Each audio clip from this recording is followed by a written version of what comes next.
अच्छा भाई, अब ये जो है हम कनाडा के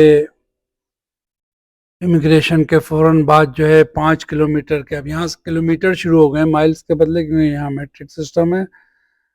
तो ये पहला हमें स्टॉप मिला है क्योंकि बच्चों को वॉशरूम वगैरह जाना था और कुछ चाय पानी पीनी थी।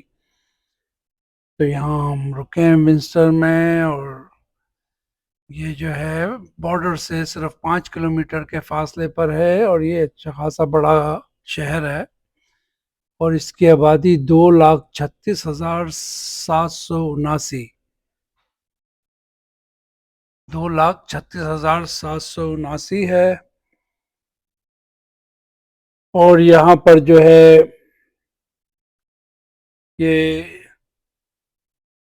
दाखिले के बाद हमको पहला ही शहर लगता है, और जाते वक्त ये हमको आखिरी शहर लगता है यहाँ से। तो हम अपने यहाँ से चाय पानी लेके चलते हैं। ये देखिए, ये लंदन है।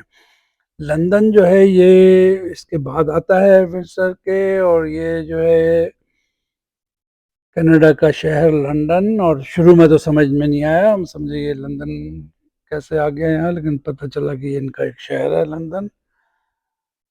तो अभी हम इस वक्त जो सिर्फ लंदन का बता रहा था सड़क जा रही है, लेकिन हम हैं अभी तक विंडसर में ही। और ये अच्छा खासा बड़ा टाउन है, विंडसर का सिटी है। ये देखिए, अंडर ब्रिज जा रहे हैं हम, और बहुत खूबसूरत लग रहा है। रश ज़्यादा नहीं है क्योंकि ज़्यादातर ये पहला शहर है, तो गाड़ियाँ जो हैं वो